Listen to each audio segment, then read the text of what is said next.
Isso aí, galera, vamos continuar com a série sobre macroeconomia. Hoje, então, falando do período que começa na década de 80 e se estende pela década de 90, um período aonde vai ganhar força dentro da discussão econômica os modelos de expectativas racionais. Um modelo de reformas liberalizantes, conhecido no Brasil como o modelo neoliberal. É o retorno da ideia clássica que diz que o mercado consegue resolver tudo sempre da melhor forma. É o fim do welfare state. Ao welfare state, acaba sendo creditado todos os problemas econômicos daquele período. O Estado grande, o problema da dívida pública e, principalmente, o problema da inflação. Esse problema da inflação nós já discutimos no vídeo anterior, quando falamos um pouco da curva de Phillips. A ideia, então, passou a ser a redução do déficit público. Curiosamente, se faz isso reduzindo impostos. A ideia era reduzir impostos para aumentar a demanda. E com isso haveria aumento da oferta e consequente redução da inflação. Essa teoria ela é descrita num modelo linear conhecido como curva de Laffer. Então, se estabelece um eixo para receita total e outro para volume da alíquota de impostos. Por esse modelo, existe um ponto na parábola que maximiza a receita e dois pontos aonde se pode obter a mesma arrecadação com mais ou menos impostos. Esse argumento consiste que se os impostos forem muito altos, o consumo tende a cair. Por exemplo, numa ideia hipotética de imposto de 100%, o consumo seria igual a zero. Então esse argumento ele é apresentado como uma forma de aumentar a demanda agregada. Olha, é um argumento com forte apoio popular, porque afinal de contas sugere uma redução de impostos. Porém, é um argumento falso. O primeiro motivo, fácil de compreender, é que os impostos, em geral, eles são colocados numa alíquota que está à esquerda no gráfico. E o outro argumento é que para a construção dessa parábola é utilizado a ideia da média dos impostos. Só que na realidade não é uma média em que o agente econômico se baseia. Ele tem diferentes alíquotas e aí ele acaba jogando com essas alíquotas para sempre ficar com aquele vai ter que pagar o menor imposto. Ou seja, pessoal, o resultado prático da redução dos impostos, que vai ser colocada nos modelos a partir, sobretudo, da chegada ao poder de Ronald Reagan e de Margaret Thatcher nos anos 80, é o grande aumento do déficit público.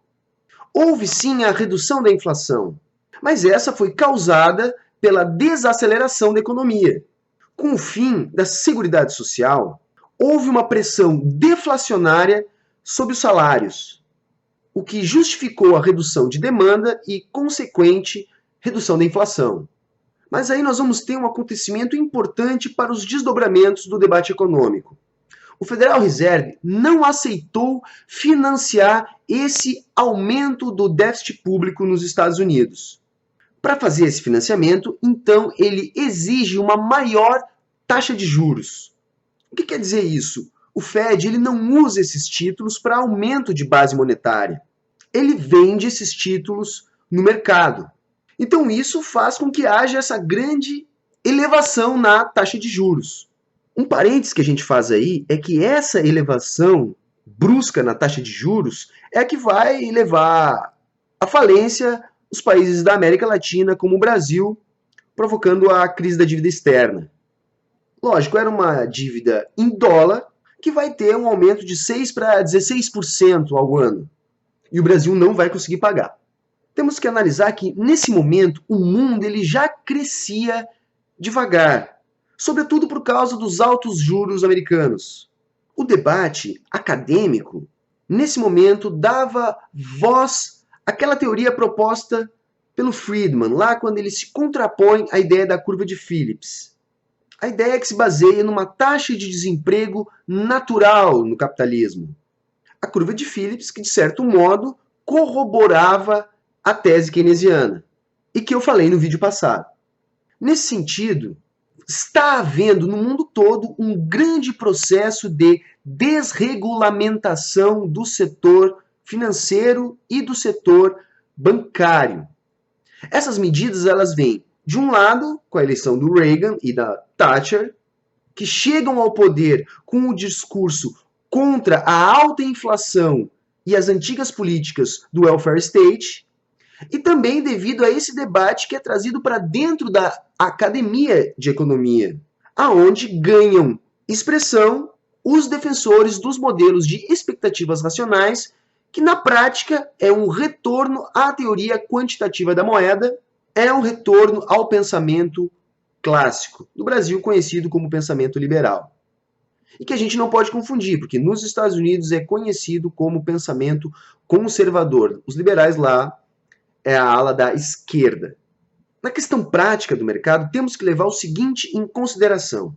Os bancos já faziam arbitragem, eles já davam um jeito de realizar as transações econômicas, mesmo diante das impedições causadas pelas regulamentações.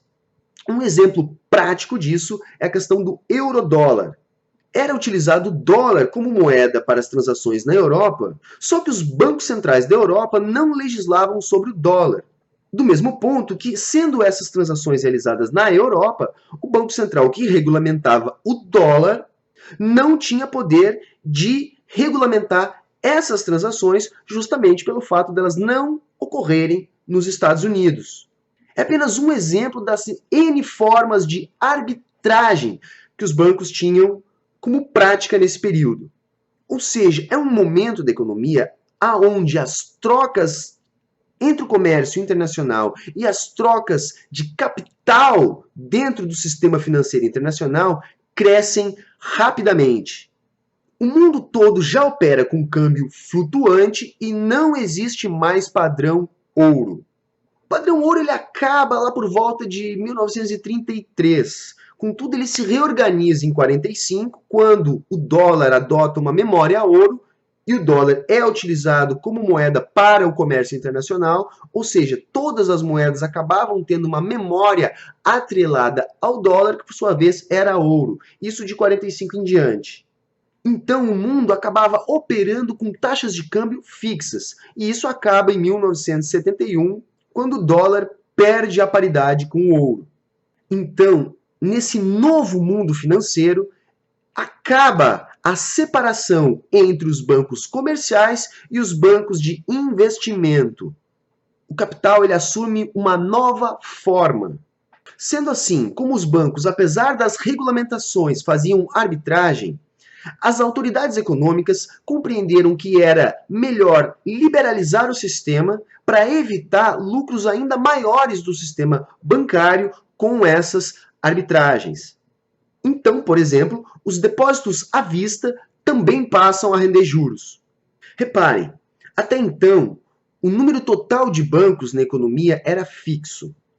Isso se justificava em função da premissa de que um grande número de bancos poderia prejudicar a estabilidade do sistema. E os bancos seriam apenas as ferramentas para manter o sistema funcionando, os facilitadores dentro do modelo capitalista. As barreiras, então, que eram impostas ao sistema financeiro são gradativamente derrubadas com o apoio dos economistas liberais, que no caso aqui a gente prefere chamar de conservadores. Um dos argumentos utilizados por esses economistas é que, liberalizando a economia, ocorrerão inovações, e essas inovações financiarão novos investimentos.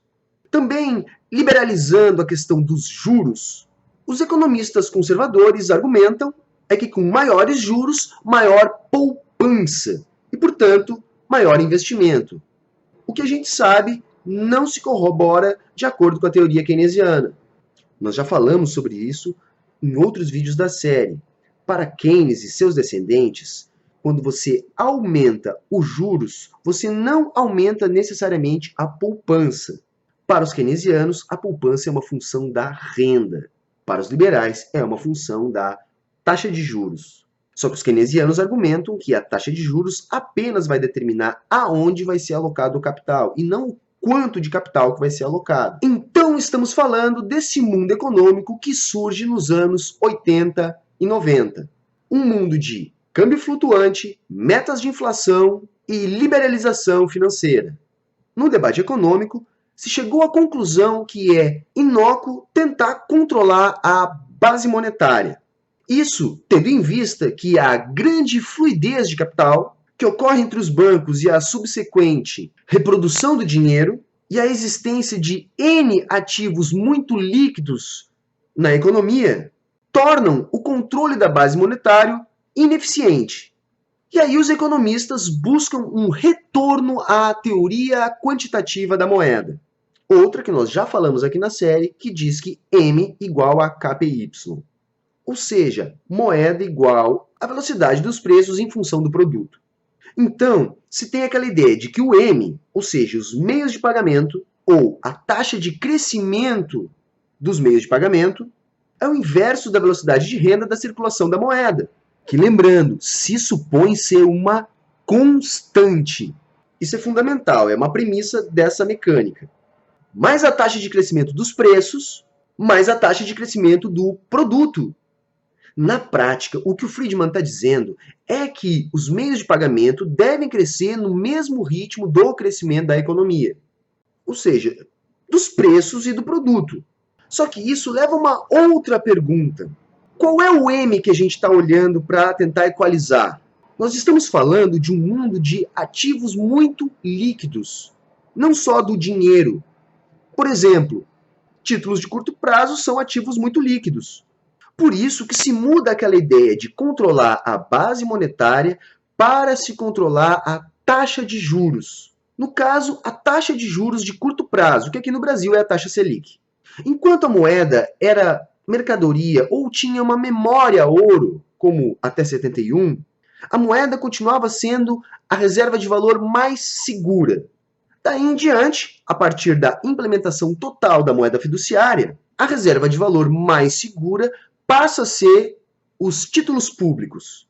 Dessa maneira, então, controlar a taxa de juros sobre esses títulos se tornou mais eficiente, sobretudo nos títulos de curto prazo.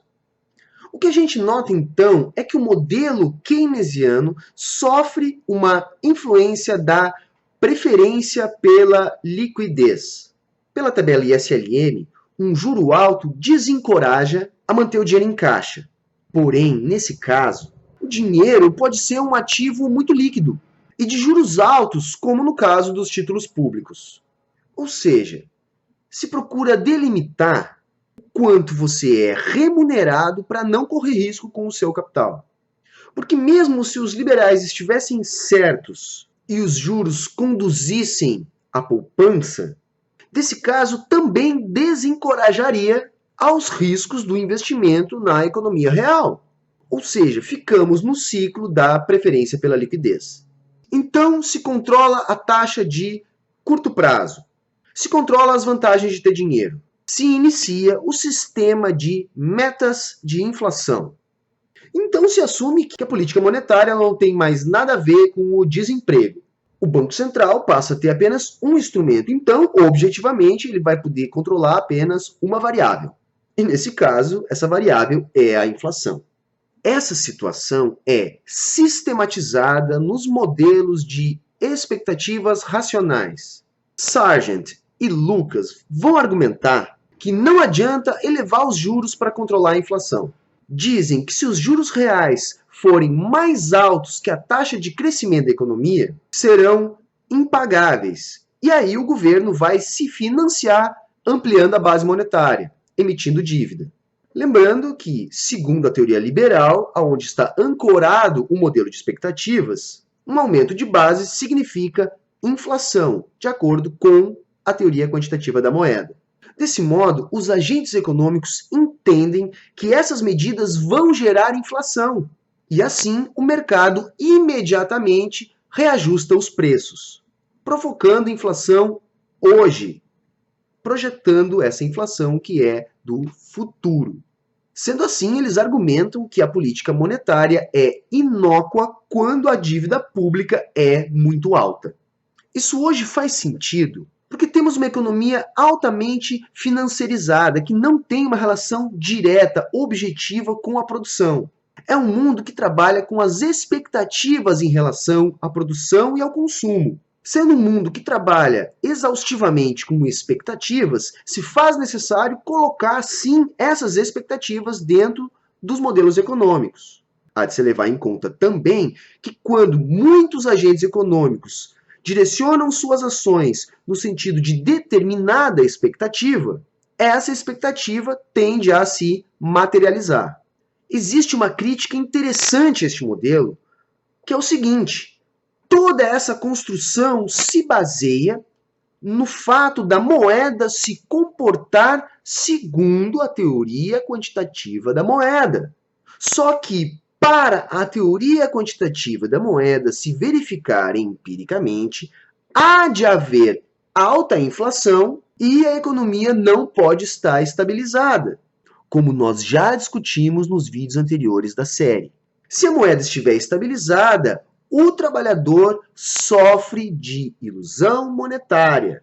E, nesse caso, a moeda passa a se comportar como no modelo keynesiano. Sem uma inflação muito alta, os preços não se comportam de maneira relativa. Os salários não variam. E mesmo com baixa inflação, não se tem aumento nos índices de emprego. Ou seja, funciona o modelo keynesiano. Estamos falando, portanto, do nosso mundo, um mundo onde se aumentou a desigualdade social, um mundo onde houve uma alteração na divisão internacional do trabalho. E aí eu estou me referindo à inclusão do Sudeste Asiático como pulmão da força produtiva do capitalismo nesse momento. E isso acaba colocando uma dúvida se esses resultados que são apresentados são fruto da implementação deste modelo que foi colocado a partir dos anos 80, ou se é um resultado fruto dessa nova distribuição da produção mundial e da alteração do tamanho do peso das economias dos países nesse grande jogo que compõe a macroeconomia global. Essa situação leva, portanto, a outro debate. A política monetária é ineficaz se a política fiscal for dominante. Vejam, se o Tesouro faz um déficit muito grande, a política fiscal é dominante. E a política monetária não consegue resolver o problema da inflação. Se a dívida pública cai, a política monetária funciona. Em tese, vai isso para justificar todo esse superávit primário.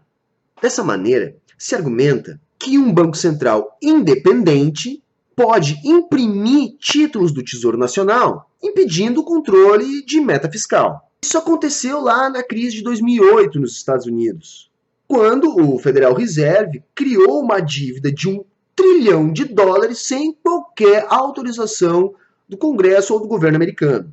Assim, os economistas conservadores advogam em função da redução do déficit público. Ou seja, uma forma de adaptar a realidade a um modelo que possibilite a manutenção do sistema financeiro. Só que esse modelo não resolve a questão do desemprego. E isso é sabido. O que nos leva a crer que toda essa pressão sobre o déficit público hoje pode ser, por exemplo, o resultado da crise americana, da bolha lá de 2008, que eu já falei também aqui no canal em outro vídeo.